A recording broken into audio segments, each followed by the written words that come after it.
for 3 days. We got together and talked about how we really needed to have some kind of a library and not the bookmobile.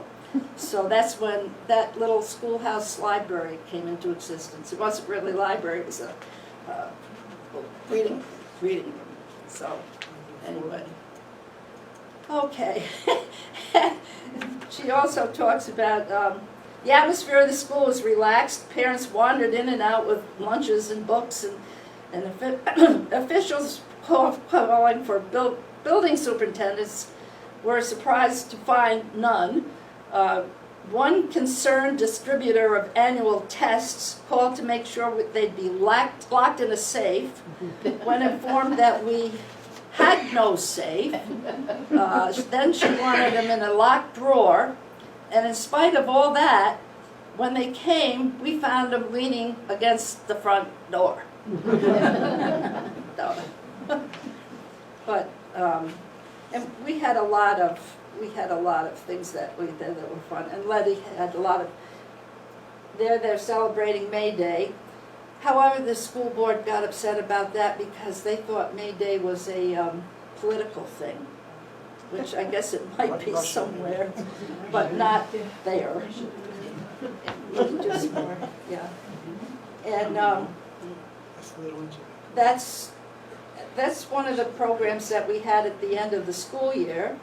The Little Engine That Could was what Letty did. She did great things at the end of the year with all that. They painted those little cars. And what's next?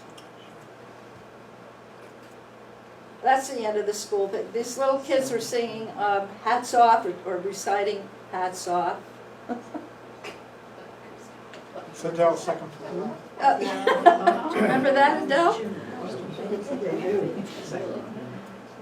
And then there we are, we're releasing balloons for, I don't know, we used to do that till somebody found out that balloons broke and that wasn't good for the environment to have that stuff. Is that the cave here? No. Oh, no.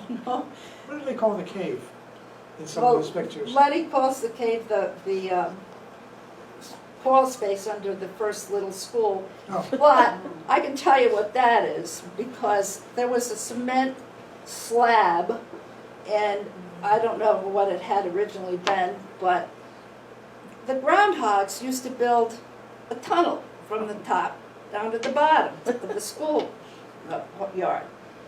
So one day the kids are out there playing some kind of a catch game, and Lance Baumgartner had beautiful new loafers.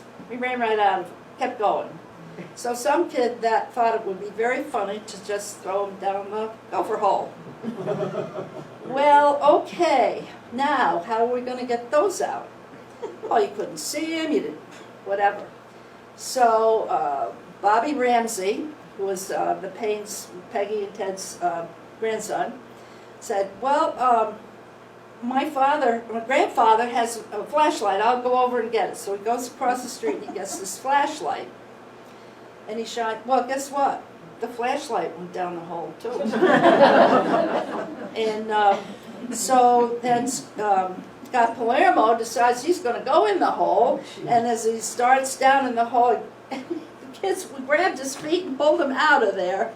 And the bottom line is, folks, we've never found the shoes, we never found the flashlight, so if you see a groundhog with a flashlight, you'll know why.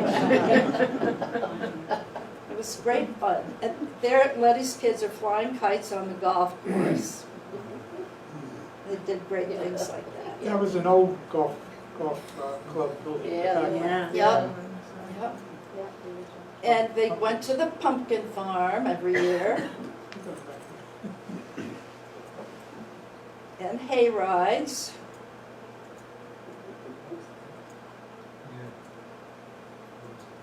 And the zoo, Utica. We used to take the kids to the Stanley Theater in Utica too for musical programs and the ballet, the Nutcracker. Not that they didn't sleep through it, but It's an early Enchanted Forest. and the Enchanted Forest, we Before went the there. wood rides. Yeah.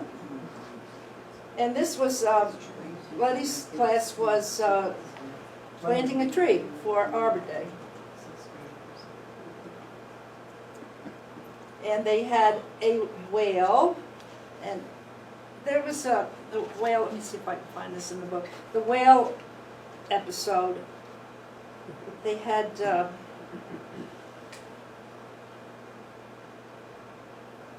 one time this was organized.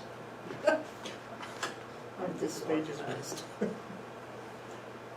Okay, There you go. and she says, I'm sure every teacher had certain projects that stand out as success or failure. One of the most fun ones began with news bulletins. And, the news bulletins were filled with the story of whales that were stuck somewhere in the ice somewhere in Alaska. The ice had frozen around them, so they had no access to the ocean. Men tried to cut a path through the ice for them. Our class, Letty's class, made a study of the whales, different kinds, what they eat and their size and so on. So they drew with chalk the size of a real one in the parking lot in front of the school. But what caused the most excitement was the fact that they adopted one. For $15, they could adopt a whale. And the association would send you a picture of ours, that was our whale. And so it could be identified. And it had its name and so forth, and then continuing information about it. So the kids raised the money to buy the whale by bringing in their old toys and books and selling them to other kids. And the kids were so excited when we finally got the $15. They could buy the whale, they could buy the whale. So that was great. The whale of the story. And it was a whale of a story, yes. Okay. And one of the things that in my class, we went to this famous Albany trip every second year. At first we took cars. I drove sometimes and other parents drove. But in the end, we, of course, took the school bus. And the first day we would go to the Capitol building and have a tour and sit in for a session of the legislature. I'd have to wake all the kids up after that. Absolutely. And then the second day we would go to Howe Caverns. So please spare me from another underwater cave. And then we went to Cooperstown, and we stayed in a motel, and they went to the Baseball Hall of Fame and the Farmers Museum. And one particular year, I went so many times, they never gave me a guide. They'd say, you know the place as well as everybody, any guide we have. So I never had a guide. And so we got there early in the morning, and we went way to the back of the place where they had an old farmhouse kind of thing. With you went in the door, there was a soapstone sink that had running water coming through a pipe into it. And the main room had a big fireplace. Now those fireplaces, you know, they had a little lip on them about that high. And there was a lady, an older lady in front with the long skirt and the whole thing, with a table set in front of her, and she's showing the kids how to, you know, how they cooked in the old days and stuff. And I was in the back, and I'm thinking, I don't think this is exactly safe for this lady swishing her long skirts around in front of that fire. I no sooner thought that when her skirt caught on the fire. Not only that, but she stepped backwards, fell into the fireplace. Absolutely fell into the fireplace. So I hollered for two of the kids to go through or whatever, to go in the back room and get every pot they could find, throw water in it. And we pulled the poor lady out of the fireplace. And then I sent somebody else running for help. And we put her out. Thank God for that. And so, you know, somebody came and took care of that. And I went out on that front step, and I just sat down and kissed Mrs. Bird and Mrs. Surya. I said, I'm having a poor spell. I'll get over it. and actually, I called after that, and she was not badly burned because she had all of this heavy corsets and stuff on that didn't burn through it. Thank God for that. But she was moved to another place to work, and I don't think they had ladies in long skirts swishing around in front of fireplaces after that. That was dreadful. But one of those opening trips, one of the things we did was take the kids to a fancy restaurant. And in those days, our Inlet kids didn't go to Florida for vacation, and they didn't go to restaurants and all that stuff. They very rarely ate out or anything. So this was a big treat. We went to this very fancy restaurant that had, was I think a French restaurant or something, but the restrooms were some other name other than men and women or whatever. Shirley Delmarsh was with me. So she goes into and she says, looks under the stall, and she says, "Funny shoes you've got on, Jean." And the man said, "My name ain't Jean, honey." So, as we're walking out, we walk by the place where it was the bar and where they had entertainment. Anyway, the door was open, so we all kind of stopped and listened. And the singer of the whatever he was, he said, "And the next song's going to be dedicated to the woman I met in the men's room." That trip became very popular, and in the end, I'm telling you, I had more parents that went on it than kids practically, and they were harder to deal with too. Let me tell you. But at the end of the school year, we always had a school picnic, and sometimes we started out at, I think, 8th Lake, and this was a picture of the kids at the 8th Lake. I think in the end, we were going to this playground or the beach here, and it was right after the firemen's picnic every June. So they donated the food, cooked the hot dogs and hamburgers and things like that. We had usually about the first time the kids got to go swimming for the season, and so we had a lot of fun doing that. But so anyway, that's what we did in the Inlet School. And the whole thing is small schools versus big schools. You know, don't want to get said. Some do better in one, some people do better in another. It's just like life, you know, it's what you make it. So, but I was very proud of all the kids that I taught. Some of them are still here, thank God for that, because they are the firemen and the policemen and all of that. And there were an awful lot of them that went on to higher education and did very, very well, West Point and places like that. My own kids went to Clarkson, and then Doug went to law school in UC Davis, and they all did very well. So I think we didn't do them any disservice by being in a small school. So anyway, now Charlie will tell you about, because I left in I purposely did not go back and substitute or do anything like that, because I think when you're done, go on.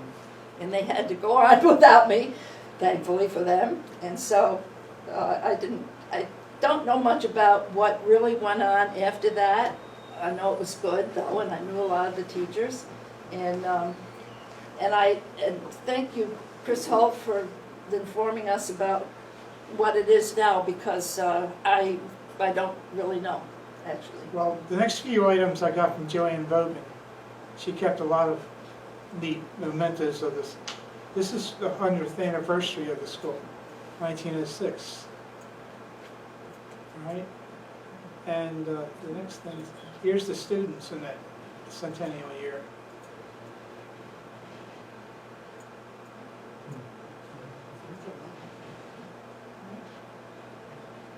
That's just a program. And Joanne also had some newspapers. Let me see if I can blow this up a little for you. I have that picture, by the way. She let me scan it. And by the way, I was not at that because at the time I think I was on a trip to Europe someplace. So I wasn't there, unfortunately. Here's some members of the board and Principal Sandy Knobloch. Did I say that right? Yeah. She was the real principal, by the way. There's Glory, Amy. So is Chris Holt. Here's the bottom half of the paper.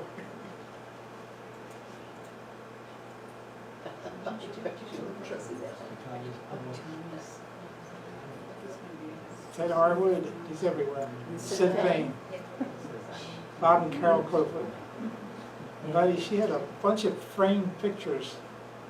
Letty was very good about keeping all those things. And her book is wonderful. You should get it. Now, 2019 was the last year of the school, and Joanne had kept these items. Teachers and assistants. Kits, I think that's what a small fox is. That's what- Yeah, Right? Yeah. the That's kids an was, acronym for, yeah, they actually handed out, children who behaved got little cards, kits, and it was for one of those, you would reward it for their kindness, their, their inclusion and stuff like that, and then, they could, after they build up got so many of those little kits, they could get prizes and rewards and stuff.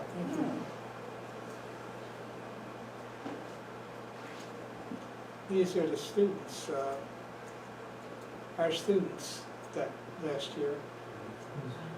Preston.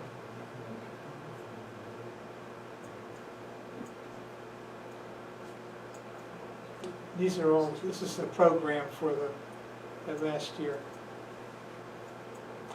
And every now and then, I look forward every year, I mean, I'm not from around here, but I look forward every year around, just before Halloween, driving by to see what they're gonna have on the, Yeah. out in front of the school. And I don't, maybe they might have stopped using pumpkins because the deer were like that. I got a close-up of one of them. Oop, wrong one.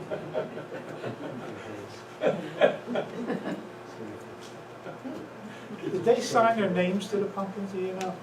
No, I don't know. Now, Chris Holt sent me a couple items. This is, these were taken a couple days ago. I had a picture of the two buildings, but nothing in front. But that's not the picture we have today. Things are happening, like there's a garden, community garden, what you see right here is the little library, farm stand. I think it's Tuesdays now they're going to have the farm market. There's a better shot of the community garden. She wanted me to give a shout out to the Inlet Area Community Task Force. And these aren't just business people, there's the board, school administration, board of ed members, town employees, community members, seasonal full-time residents. They're working together to build innovative and self-sustaining communities in the Adirondacks. There's a community garden here. There's classes during the week like chess. They're looking for more people to go to the chess classes. Trout in the classroom, where you learn how to raise trout from eggs. There's weekly community night activities. Her email is a little better. I was trying not to read the whole thing for you. They're trying to, it's a not-for-profit agency that's committed to raising funds through donations and grants to maintain the school as a community center.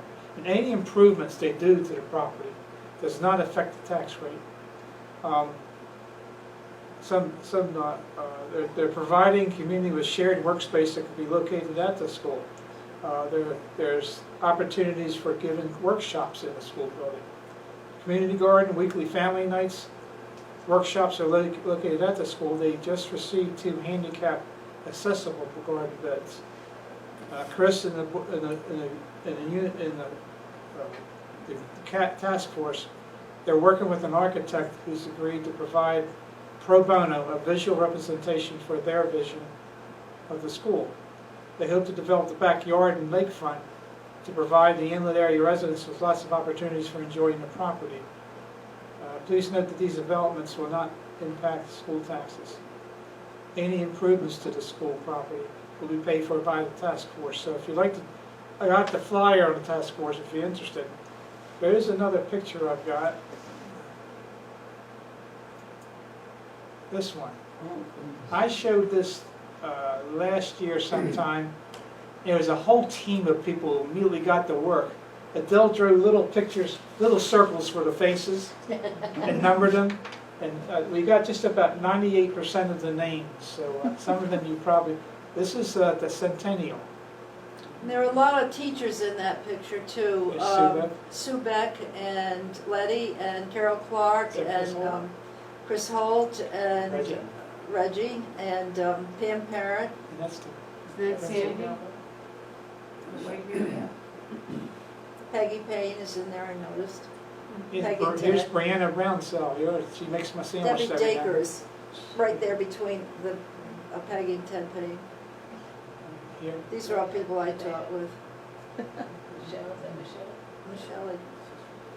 Michelle DeCamp, yeah. Oh, yeah, Michelle DeCamp, of Yeah, course. Michelle. But I got a list of all the names if anybody wants to look at it. There is one thing that I didn't mention, because people ask me about this all the time. What's the difference between a common school and a union-free school? What's the difference between a non-operating school district that is still not consolidated and so on? Well, a consolidated school is a consolidated school. It's a bunch of smaller school districts that have voted to consolidate into one tax base and one administrative base. Whereas we are still an independent school district. We have a school board, we have a principal, we have school buildings that can be used for various purposes, but not liquidated for if you want to buy one to make it a hotel or something. No, you can't do that.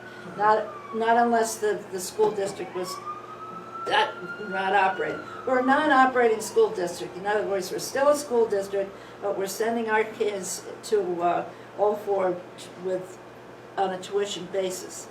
And if at any time the school board decided that they should open the school again, they could do that if they met the qualifications. Or if they want to change from going to Old Ford School to some other school, they could do that too. Because we're a non-operating school district, but we are still a school district. Union Free School District operates a high school. And common school was established to for grades 1 through 8. We always had just 1 through 6 in later years. So that's the difference between the two. Somebody asked me the other day if a Union Free School District meant that there was not a teachers' union. It had nothing to do with that at all. So, and why are we a non-operating school district when we still are a school district? Well, that's why we don't operate a school, but we're a school district. Okay. So is that as clear as mud? It's a common school, you didn't get any money from this. We got no state aid whatsoever. We had less than 8 teachers, and we were considered a wealthy school district because we had far more people paying school taxes than sent kids to school. State aid. That's what he turns out. Does anybody have any questions for Gene or I? Probably mostly Gene. Like, as I said, we do have some pictures here if you want to look at the names and all that. Adele brought in a whole boatload of pictures from the school days that are, I think she's set up in the room right next door. And maybe I'll see you 2 days now at the annual car show. Where are the brochures for the task force? I can let you have this one. I printed it out for me now. You can walk. Oh, I thought you had brochures all printed out. No, you can have this one. Okay, thank you. Sure. The books are outside. Well, thank you all for putting up with us.